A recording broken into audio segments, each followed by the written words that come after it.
వీక్షకులకి మీకు నమస్కారం సార్. తగ్గేదే లేట.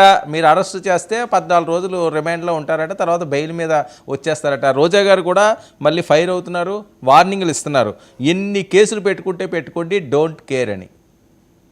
మేము పోస్టులు ఆపమని సార్, కూడా. ఎవరి మీదైనా పోస్టులు తప్పుడు ఆపమని కూడా. కేసులు, కల్పిత కేసులు ఇట్లాంటివి పెడితే ఎవరి మీద నిలవు. దాన్ని ఎవరు కేర్ చేయరు. ఎందుకంటే గత ప్రభుత్వంలో వీళ్ళు వందలాది కేసులు, అట్లాగే ఈవెన్ ఎస్సీ ఎస్టీ అట్రాసిటీ కేసులు కూడా ఫేక్ కేసులే పెట్టించారు సార్. దౌర్భాగ్యమైన స్థితి ఏంటంటే దిశ చట్టం కింద కూడా ఆడవాళ్ళని వీళ్ళే నాయకులు, ప్రతిపక్ష పార్టీల నాయకుల మీదకు పంపించి మహిళల మీద అత్యాచారం, అసభ్య ప్రవర్తన అని చెప్పేసి కూడా వీళ్ళే చాలా కేసులు పెట్టించారు సార్. ఇవాళ ప్రత్యక్షంగా ఆ కేసులన్నీ కూడా ఎంక్వైరీ చేస్తూ ఉంటే, ఆ కేసులకు సంబంధించినటువంటి విచారణకు వెళుతూ ఉంటే నిజంగానే వీస్తుపోయే పరిస్థితులు ఉన్నాయి వాళ్ళు క్లియర్ గా. గత ప్రభుత్వంలో వీళ్ళు చేసినటువంటి దారుణాలు, దాష్టికాలకి ఇక్కడ ఇవాళ కనిపిస్తా ఉన్నటువంటి అంశాలు చాలా ఉన్నాయి. అట్లాగే ఇవాళ కూడా నిజంగానే ఇప్పుడు వాళ్ళ రోజా గారు అన్నట్లుగానో, లేదా శేఖర్ రెడ్డి అన్నట్లుగానో, శేఖర్ రెడ్డి అన్నగారు అన్నట్లుగానో ఫేక్ కేసులు పెడితే ఎవరు పెట్టినా నిలవు.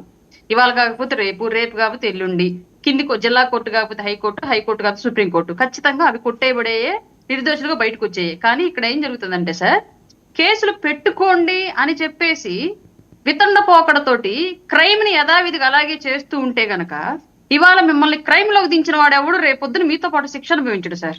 క్రైమ్ ఎవరైతే చేస్తామో, ప్రోద్బలం ఎవరిదైనప్పటికీ కూడా అందులో ఎవరైతే ప్రత్యక్షంగా ఆ క్రైమ్ లో దిగుతామో వాళ్ళమే శిక్ష అనుభవించాలి.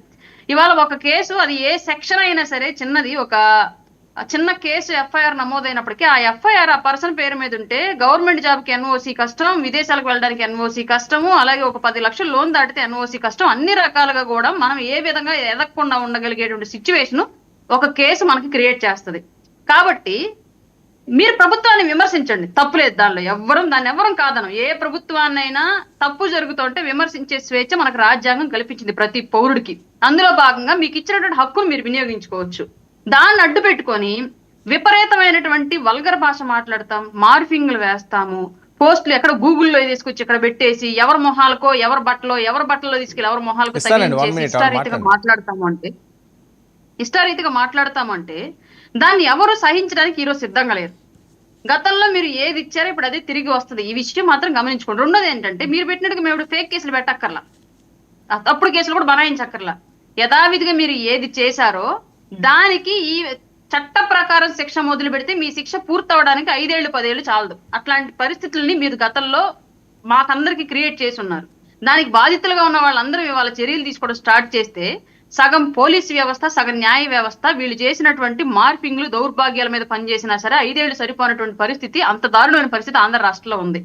ఇప్పుడైనా సరే మారితే, ఇప్పుడు వచ్చి ఒక చట్టం వచ్చింది అనుకోండి, సపోజ్ చట్టం వస్తే అది వైసీపీకైనా పనిచేస్తుంది, బీజేపీకైనా పనిచేస్తుంది, టీడీపీకైనా పనిచేస్తుంది, జనసేనకైనా పనిచేస్తుంది. పర్టికులర్ గా దీనిలో వైసీపీ వాళ్ళకి మేము ఈ చట్టం వర్తించేలాగా చేయం, ఓన్లీ ఎన్డీఏ కూటమిలో వాళ్ళకి వర్తించేలాగా చేస్తామనేటువంటి స్పెసిఫికేషన్ ఏది మా ప్రభుత్వం పెట్టదు. ఒక తప్పు జరిగితే దాంట్లో ప్రతి ఒక్కళ్ళు బాధితులే. ఒక తప్పు జరిగితే దాని తప్పు చేసిన వాడు ఏ పార్టీ అయినా, ఏ కులం అయినా, ఏ జెండర్ అయినా, ఇక్కడ మళ్ళీ ఫిమేల్ అని సపరేట్ గా మాట్లాడుతున్నారు. మహిళలను తీసుకెళ్లి కొడతారా మీరు, మహిళలను అరెస్ట్ చేస్తారా మీరు అని చెప్పేసి. తప్పు ఎవరు చేసినా తప్పే, ఏ కులం వాడు చేసినా తప్పే. దాని ప్రకారం, చట్ట ప్రకారం చర్యలు అయితే 100% తీసుకోబడతాయి. మీరు ప్రభుత్వాన్ని విమర్శించిన పోస్టులకు సంబంధించి పెట్టిన ఏ కేసులైనా సరే ప్రభుత్వ విమర్శను ఎవరు కేసులుగా తీసుకోరు. అబ్యూజింగ్ లాంగ్వేజ్ వైపు వెళ్ళి ఫేక్ మార్ఫింగ్లు, ఎడిట్లు వేసిన వాటిని మాత్రమే కేసుగా తీసుకుంటారు. అట్లాంటిది ఏమన్నా ఉంటే మీ ప్రభుత్వంలో మీ పార్టీ వాళ్ళు ఎవరైనా ఇబ్బంది పడుతున్నా సరే నిర్మోహాటంగా పెట్టచ్చు. దాన్ని 100% మేము సపోర్ట్ చేస్తాం. ఎందుకంటే మహిళలు ఏ పార్టీలో ఉన్నా మాటలు పడడానికి వీల్లేదు, రాజకీయాలు అనేవి వ్యక్తిగత జీవితాలకు వెళ్ళడానికి వీల్లేదు. రైట్. ఒక్క నిమిషం ఇస్తాను శేఖర్ రెడ్డి గారు.